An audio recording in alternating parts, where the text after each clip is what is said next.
मैंने बहुत कम काम किए। वही मैं कह रही हूँ ना कि जो कैरेक्टर्स के नाम होते हैं ना वो तो आ जाते हैं दिमाग में। मैंने बहुत कम काम किया, लेकिन लग ये रही है कि जिस प्रोजेक्ट में मैं रहा हूँ वो ऑलमोस्ट हिट रहा है। हाँ। तो लोगों को मेरे कैरेक्टर्स के नाम पता था। मैं दुबई था, आई वाज रमेश के, मतलब अब मैं फिर रहा होता था 5-6 दिन के लिए, तो everywhere I would go people would come. And Pakistan में नहीं, लेकिन दुबई में Indians and Pakistanis and Bengalis 90% of them new me by name. Wow.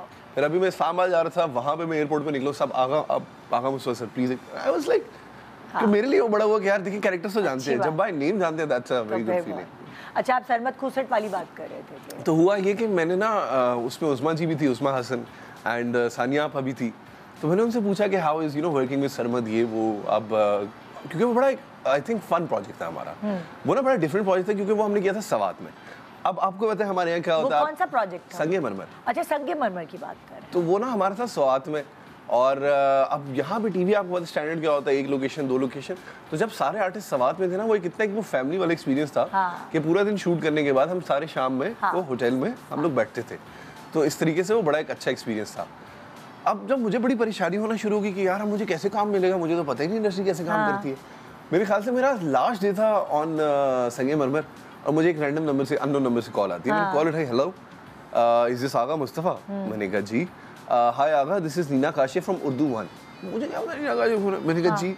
Is like I am doing a project with Sarmad and ये वो। मैंने लाइक मुझे एक थी मरियम मिल गई थी, which was a telefilm, which was directed by Sarmad and Sanam Baloch थी उस वक्त। हाँ जी। तो वो मुझे हुआ कि यार दिस इज सो नाइस। आपने जो भी चीजें की सारी वो बड़े अगेन लक।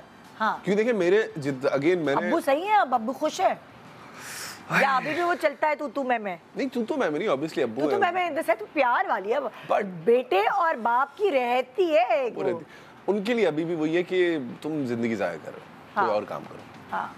वो एक ना जाकिर खान मुझे बहुत अच्छे लगते हैं, इंडियन कॉमेडियन जो है जी। मुझे लगता है कि वो बंदा ना जिंदगी में इतना कुछ देख चुका है। हाँ। क्योंकि पाकिस्तान जैसे मुल्क में अगर आप मिडिल क्लास फैमिली से हो, हाँ, और आपके ताल्लुकात नहीं और आपने आर्टिस्ट बनना है ना, तो बड़ी मुश्किल जिंदगी है आपकी।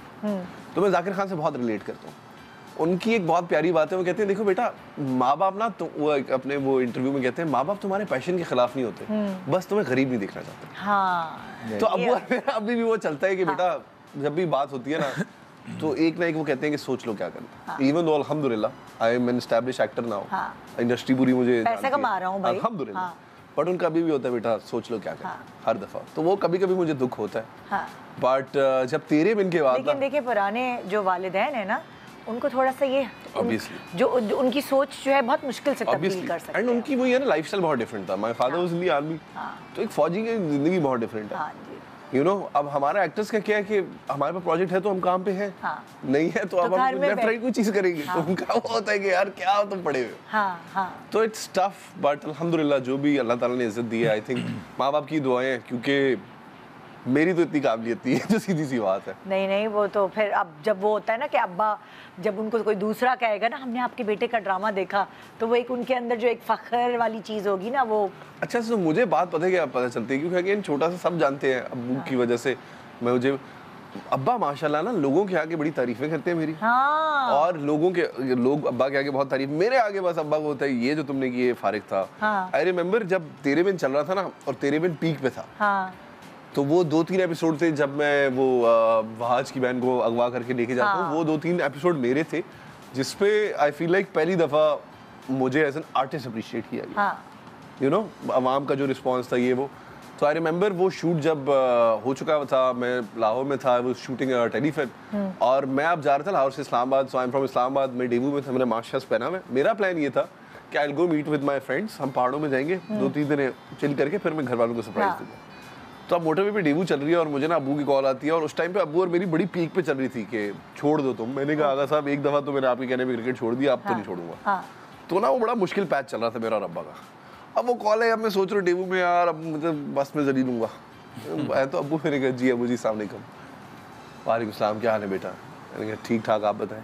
कहते मैंने देखा, बहुत आला, दैट्स ऑल ही सेड। वाह, मुझे बहुत अच्छा लगा। वो दिन ना मुझे इतनी खुशी हुई उस दिन के, मैंने कहा यार देखो सुकून हो गया। अगेन फॉर अ सन, आप I don't know how it is for daughters, I am sure it's the same with them, लेकिन बेटे का होता है मेरा बाप मुझ पे फख्र करे, मेरा बाप मेरी वजह से खुश हो। बिल्कुल। तो जो इतनी खुशी थी उनकी आवाज में, जो इतनी उन्होंने कहा ना कि मुझे बहुत अच्छा लगा, that made my day. Wow wow.